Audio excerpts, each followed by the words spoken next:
ಸಂಖ್ಯಾಕಾಂಡ 23ನೇ ಅಧ್ಯಾಯ 19ನೇ ವಾಕ್ಯ ಹೇಳುತ್ತದೆ, ನರಮಾನವನಂತೆ ದೇವರು ಸುಳ್ಳು ಹೇಳುವುದಿಲ್ಲ, ನರಪುತ್ರರಂತೆ ಮನಸ್ಸನ್ನು ಬದಲಾಯಿಸಿಕೊಳ್ಳುವವರಲ್ಲ, ಆತನು ನುಡಿದಂತೆ ನಡೆಯದಿರುತ್ತಾನೋ ಎಂಬುದಾಗಿ ದೇವರ ವಾಕ್ಯದಲ್ಲಿ ನಾವು ನೋಡುತ್ತೇವೆ.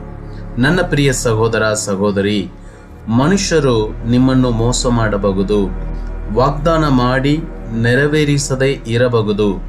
ಆದರೆ ದೇವರು ಹಾಗಲ್ಲ.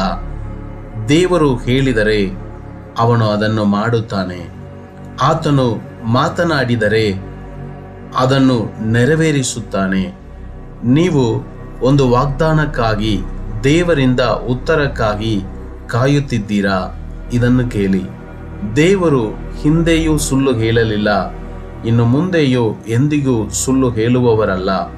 ನಿಮ್ಮ ವಿಷಯದಲ್ಲೂ ಆತನು ಸುಳ್ಳು ಹೇಳುವುದಿಲ್ಲ. ಆತನ ವಾಗ್ದಾನವು ಸ್ಥಿರವಾಗಿದೆ, ಆತನ ವಾಗ್ದಾನ ಖಚಿತವಾಗಿದೆ, ಆತನ ಸಮಯ ಪರಿಪೂರ್ಣವಾಗಿದೆ. ಸಂಶಯ ಪಡಬೇಡ್ರಿ, ನಂಬಿಕೆಯನ್ನು ಕೈಬಿಡಬೇಡಿ. ದೇವರ ವಾಗ್ದಾನವನ್ನು ಹಿಡಿದುಕೊಳ್ಳಿರಿ. ವಾಗ್ದಾನ ಮಾಡಿದ ದೇವರು ಅದನ್ನು ನೆರವೇರಿಸುವುದಕ್ಕೆ ನಂಬಿಗಸ್ತನಾಗಿದ್ದಾನೆ.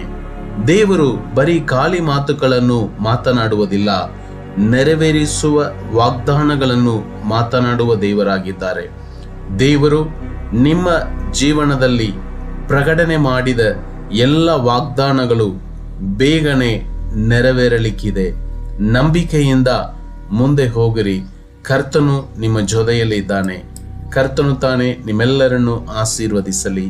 ಆಮೇನ್.